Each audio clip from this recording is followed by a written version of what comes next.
교통정보센터에서 정현정이었습니다. 여러분은 지금 KBS 1라디오 최경영의 최강시사와 함께하고 계십니다. 네, 전두환 씨 사망 소식이 알려지면서 국가폭력 피해자인 형제복지원 피해 생존자들은 최소한의 사과와 반성 없이 가버렸다면서 울분을 토했습니다. 형제복지원 피해 생존자 한종선 씨 연결돼 있습니다. 안녕하세요. 네, 안녕하십니까. 예, 실례지만 한종선 씨 지금 나이가 연세가 어떻게 되십니까? 저는 76년생 46살입니다. 아, 76년생. 네. 그러면 그때 당시에 형제복지원에 갇혔을 때 나이는 어떻게 되나요? 저는 9살 1984년도에 들어갔었고 누나도 같은 날에 같이 들어가서 12살에 들어갔었습니다. 9살에? 네. 9살에 무슨 잘못을 저질렀다고 형제복지원에? 어떤 잘못을 저질렀으면 형사재판을 받는 게 맞는 거죠. 예. 대한민국 민주국가이기 때문에. 그렇죠. 그런데 이제 저희들은 그 수용소에 들어가게 됐죠. 불황아 수용소에 네. 길거리를 떠도는 아이들을 잡아 가뒀다는 이야기네요. 그렇죠. 그리고 이제 그 당시에 국가가 형제복지원 같은 불황인 수용소에 아이들을 맡기게끔 이렇게 위탁 종용도 심했었고요. 예. 그래서 형제복지원에 들어갔는데 그때 생활은 어땠습니까? 다시 떠올리기 싫으시겠지만. 일단 새벽 4시부터 기상을 해서 저녁 취침 8시까지 시키는 대로 어떤 일들을 다 해야 되고 강제노역 같은 것들 그리고 매일같이 기합과 고문 그리고 구타가 항상 일상이었던 곳이죠. 그걸 국가가 알고 있었던 거 아니에요? 그건 몰랐다고 하면 저는 거짓말이었을 것 같아요. 형제복지원에 그때 얼마나 많은 사람들이 있었죠? 대략 한 3,500에서 4,000여 명까지 있었던 것 같아요. 그리고 기록상으로도 그렇게 나와 있고요. 굉장히 큰 시설이었네요. 네, 예. 산 하나를 거의 깎아가지고 지은 건물이라서 멀리서 봐도 엄청난 큰 규모의 시설이었다는 걸 알 수 있어요. 근데 왜 이런 짓을 그때 했었던 거죠? 올림픽 때문에 그랬습니까? 그 당시에 이제 전두환 정권에서 사회정화 사업이란 것을 했었나 봐요. 예. 그리고 이제 사회정화 사업을 하면서 86, 88 아시안 게임 같은 것들을 유치하기 위한 그러니까 쿠데타 정권에 대한 그런 불식을 좀 없애려고 하지 않았나. 지금 어른이 돼서는 저는 그렇게 생각하고 있습니다. 그러니까 길거리에 가난한 사람들 돌아다니고 그때 포장마차랄지 그런 것들도 강제로 다 철거해버리고 중국에서 올림픽 할 때하고 똑같은 짓을 그때 했었거든요. 그렇죠. 예. 그러면서 외국 사람들한테 보여주기 위한 겉으로 이런 짓들을 했는데 그건 형제복지원은 아예 오랫동안 사람들을 거기에서 얼마나 오랫동안 계셨던 거예요? 저는 84년도에 들어가서 87년도 형제복지원이 폐쇄되던 시기까지 있었어요. 그리고 이제 형제복지원은 신선대 용당에서부터 이제 출발을 하는데 1975년도 때 부산시 주례동으로 이전을 하면서 산을 깎아서 건물을 지으면서 대규모 확장이 돼버린 거죠. 이게 우리가 전두환 하면은 5.18만 생각하는데 이렇게 사실은 드러나지 않은 사건들, 억울했던 사건들이 굉장히 많은데 이게 대표적인 게 중에 하나가 또 형제복지원입니다. 그렇죠? 네. 이제 전두환 하면은 이제 많은 시민분들과 이제 국민들은 5.18에 대해서 이제 이야기를 많이 하시죠. 예.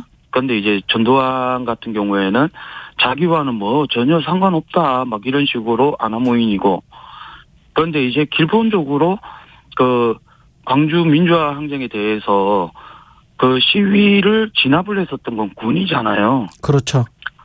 탱크와 군대를 이용한 총칼을 이용해서 사람들을 진압을 했는데 군대가 대통령 명령 없이 움직일 수 있는 막무가내 그런 건 아니잖아요. 예. 그러면 기본적으로 대통령의 명령이 있었던 것이고 그리고 그 안에서 그 시위하던 사람들이 죽고 그리고 끌려가서 고문당하고 했었던 부분에 대한 사과 한마디가 없다라는 것은 이건 진짜 잘못된 거죠. 그리고 그 대한민국을 어떻게 보면은 민주화 항쟁이 없었더라면 민주사회가 됐을 수 있을까라는 그런 표면적인 것들이 있는데 이거조차도 무시하고 모르쇠로 일관한다면 그 어떤 수면 속에 가라앉아 있는 사건들은 입 밖으로 꺼내지도 못하는 사회가 되는 것이죠. 그렇기 때문에 이런 역사적인 사건들조차도 외면하는 사람, 정치인들이 그 전두환이 행하고 이렇게 천수를 누리고 사망한 부분을 그대로 답습하고 따라하고 모방하게 되면 대한민국은 계속 암울한 사회를 살 수밖에 없지 않을까 이런 걱정이 앞서기도 합니다. 이 형제 복지원 사건은 지금 진실 화해를 위한 과거사 정리위원회에서 조사를 하고 있고 소송도 하고 있는 거죠, 지금 관련해서. 그 일부의 사람들이 그 형제 복지원에 있었다라는 입소 자료를 가지고 이렇게 소송을 진행을 하고 있는데요. 그런데 그 부분에 대해서 소송을 하는 부분은 일부의 사람들이 하고 있는 것이고, 그리고 지금 소송은 말마따나 과거사위원회에서 어떤 그 형제복지원 사건의 그 결정 없는 상태에서 자료를 가지고 소송을 하고 있는 것이고, 나머지 저희 형제복지원 사건 피해 생존자 실종자 유가족 모임 대부분의 사람들은 과거사위원회에서 절차대로 이렇게 그 피해 사실을 증언하고 조사를 하고 이러고 있는 상태입니다. 이 형제복지원에 있었던 사람들은 인생의 상당 부분을 빼앗겨 버린 거잖아요. 전두환 정권에 의해서. 네. 그 이후의 삶은 어땠습니까? 피해자들은? 대부분 이제 배움 같은 것이 없다 보니까 대부분 초등학교 미만의 그 학력이에요. 그러다 보니까 취직도 마땅한 곳을 찾을 수도 없고, 그리고 이제 그 배움이 없다 보니까 사회 생활이 되게 어려운 거예요. 그러다 보니까 남들이 하지 못하는 일, 그 일당도 제대로 노동력을 인정받지 못하는 일들을 최대한 많이 할 수밖에 없고, 그리고 이제 사람들과 어울리지 못하니까 혼자서 외롭게 살아가다 보니까 되게 가난하게 지금도 살아갈 수밖에 없고, 지금은 몸과 육신, 정신적으로 많이 피폐해져서 대부분이 또 기초생활수급자로 이렇게 전락하거나 아니면 이렇게 시설에 아버지와 누나처럼 평생을 시설에서 갇혀 있는 사람들도 있죠. 지난 5월에 형제복지원 서울 경기 피해자 협의회 회원 13명이 지금 국가를 상대로 손해배상 청구 소송 84억 원 규모 했습니다. 이게 돈으로 해결될 수 있는 건지는 모르겠습니다만은 이게 소송은 어떻게 지금 진행되고 있나요? 일단 그 분들은 그 저희들이 형제복지원 사건 같은 경우에는 그 재판을 받았던 적이 없던 사람들이잖아요. 그렇죠. 수용 당하던 순간부터 법에 따라서 이렇게 한 것이 아니라 수용 당하는 순간부터가 불법이었던 거죠. 그렇죠. 저희들은 죄가 없는데 아무튼 가난하고 보기 싫으니까 가둔 거잖아요. 그렇기 때문에 저희들은 어떤 범죄 사실이 없는 사람들이기 때문에 이게 재심 사건조차도 안 되는 거죠. 그러다 보니까 소멸시효나 뭐 공소시효 같은 것들이 다 지났다고 해요. 법을 아시는 분들은. 그래서 법이 없어서 우리 사건을 그 억울함을 풀 수 없다면 법을 만들어서라도 해결해달라 해서 국회 앞에서 10년 가까이를 시위도 하고 농성도 하고 해서 과거사법이 통과가 된 거죠.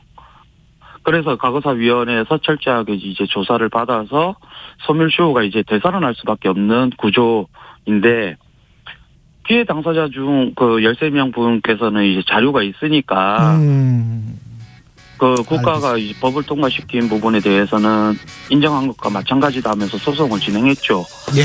그런데 이제 현행법상으로는 듣겠습니다. 거기 이제 어려운 부분이 있는데 형제복지원 피해 생존자 한종선 씨였습니다. 고맙습니다. 네네.